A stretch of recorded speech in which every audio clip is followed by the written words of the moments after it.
Twist कर। गजब।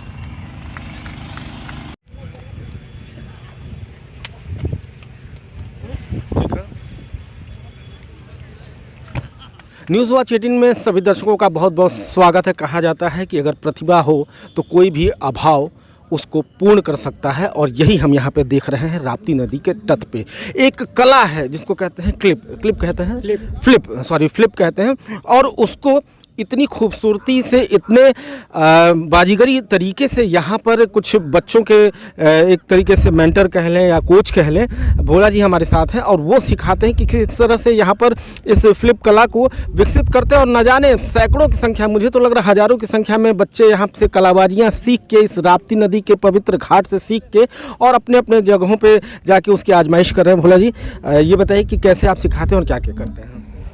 Natural तरीके से सिखाते हैं, मतलब थोड़ा सेफ सिखाते हैं, आराम से। इसमें ये बताइए कि किन किन बातों का सावधानी रखना चाहिए और कितने साल के बच्चे इसमें ऐड हो सकते हैं, इस कला को सीख सकते हैं? 5 साल के ऊपर से। बस 5 साल के ऊपर से? हाँ, ज़्यादा छोटा रहते हैं तो उतना नहीं कराते हैं। 5 साल के ऊपर रहते तो थोड़ा बनता है कराना, छोटा नहीं लगता है, ज़्यादा सेफ कराते हैं, इसीलिए नाजुक रहता है हड्डी उड्डी ना, इसीलिए। तो ये बताइए कि अब तक आपने लगभग, अगर आपके जहन में याद हो, तो कितने बच्चों को इस तरह से ट्रेन किया होगा फ्लिप में?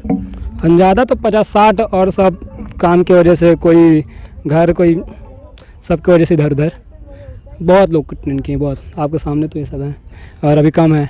भोला जी मैं देख रहा हूँ जहाँ तक ये जो बच्चे हैं, ये किसी बड़े मतलब ऐसे घराने से ताल्लुक़ नहीं रखते हैं, अभाव में ही ज़िंदगी है, कहीं दिन में कहीं काम कर लेते हैं या फिर है, तो कुल मिला के अपने पैशन को ज़िंदा रखने के लिए ये फ्लिप की कला को सीख रहे हैं, ऐसा मानना है?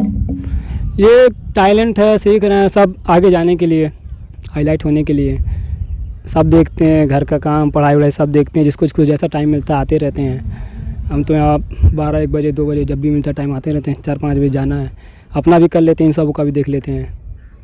ये बताइए भोला जी, आगे चल के अगर बात की जाए इसकी अपॉर्चुनिटीज़ की या संभावनाओं की, तो क्या क्या स्पोर्ट्स में इसकी संभावनाएं हैं?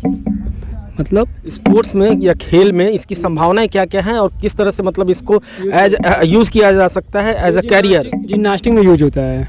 जिम्नास्टिक में 5 साल से 10 साल तक लेते हैं। जिम्नास्टिक में जाएंगे बच्चे उतने दूर, रीजनल में कई तो यहीं के हैं सब, वहाँ पूरा सुविधा पाएंगे करने के लिए, लेकिन सीख नहीं पाएंगे। बात ये है, कितने लोग तो जाना चाहते हैं, हम भेज देंगे, फिर वही होगा 2 महीने 3 महीने लेट सीखेंगे। यहाँ थोड़ा जो भी उनके हिसाब से लगता है इनको जल्दी सिखा देते हैं, तो यहीं पे आते हैं। तो आपका मानना है कि अगर कम उम्र के बच्चे इस कला के साथ जुड़ें तो सीखना ज़्यादा आसान होता है उनके लिए? बहुत ज़्यादा आसान होता है, बहुत ज़्यादा।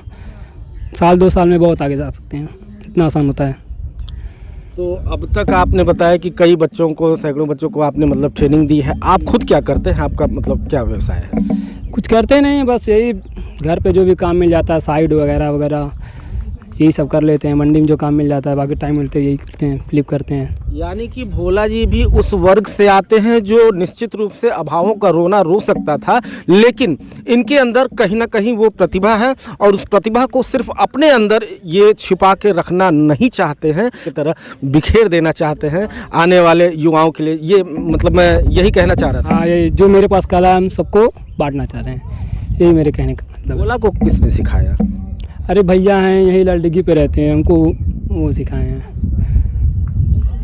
तो कुल मिला के अपने आप में एक बड़ा ही रोचक और शानदार नज़ारा है, और यहाँ पर किसी चीज़ की कोई कमी नहीं है, खुली हवा है, और सामने हमारे राप्ती की लहरें हैं और बालू है। तो धरती से जुड़े रहने के लिए और अपने आप में एक गजब का टैलेंट विकसित करने के लिए बिल्कुल और बिल्कुल निःशुल्क, बिना पैसे की ये कला निखारी जा रही है। अपने सहयोगी रुपेश कुमार के साथ न्यूज़ वॉच 18 के लिए मैं सुना पांडे।